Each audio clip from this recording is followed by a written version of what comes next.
Bonjour à tous, bienvenue sur SVM6. Donc avec ce tuto, je vais répondre à la question qui m'est posée par Sam Utile au sujet donc de la courbure de gradin.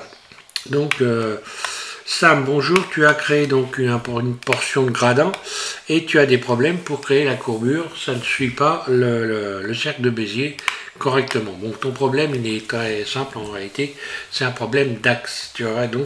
Tu n'as pas axé correctement tes objets. Donc je vais repartir sur mes gradins ici, et je vais refaire ça, je vais faire chier, voilà, je vais supprimer ça, et je vais refaire un gradin. Donc une chose qui est importante, c'est que la portion de gradin que tu as créée, il faut qu'elle ait un axe qui soit situé correctement.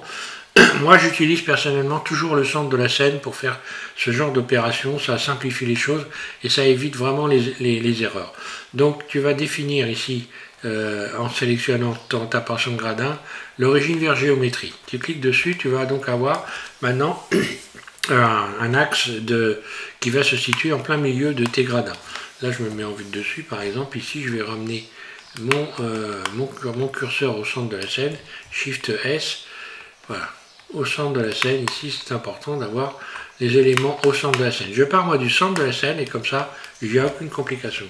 Donc, tu vas ramener ton gradin au centre de la scène en faisant Shift S et tu vas sélectionner, tu vas envoyer la sélection vers le curseur. Donc, ton objet va venir se mettre en plein ici donc au centre de la scène. Donc je vais te faire la démonstration. Donc moi je vais partir, je vais faire un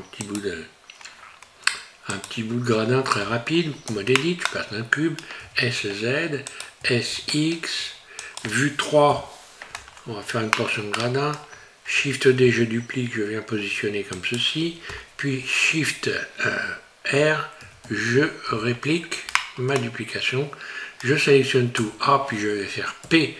J'ai fait cette démonstration, hop là, je sélectionne tout en mode edit évidemment, P par partie isolée, je reviens dans le mode objet et je vais faire Shift Ctrl plus, là, voilà, et donc tout est soudé. Ce qui fait que maintenant si je rajoute des boucles, là, ça passe parfaitement. Donc j'ai ma portion de gradin, donc disons que si je veux qu'elle soit très lisse, je vais la faire pas trop large. Donc je vais rajouter beaucoup de portions. Donc là je vais faire un SX, ça dépend ce qu'on veut obtenir. Hein.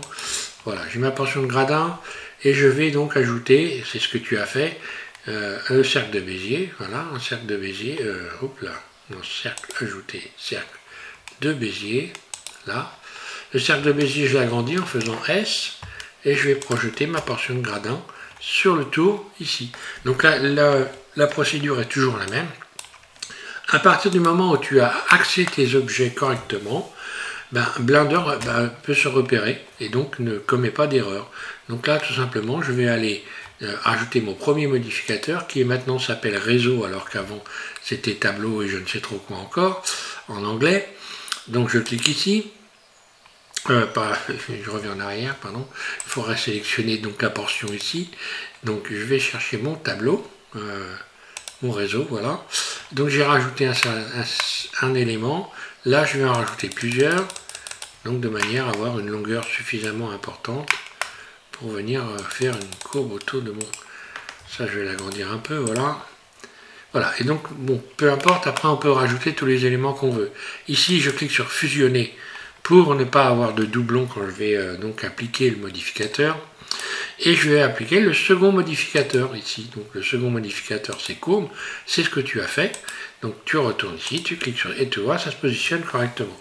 Là maintenant je vais pouvoir faire un GX pour venir repositionner par exemple mes gradins à cet endroit-là et rajouter, ou alors GX, je me prends le repère X, voilà, ici l'axe X, et puis je rajoute des éléments pour venir ici, agrandir, je clique, voilà, jusqu'à temps que j'arrive là, et voilà, tout simplement, j'ai mes gradins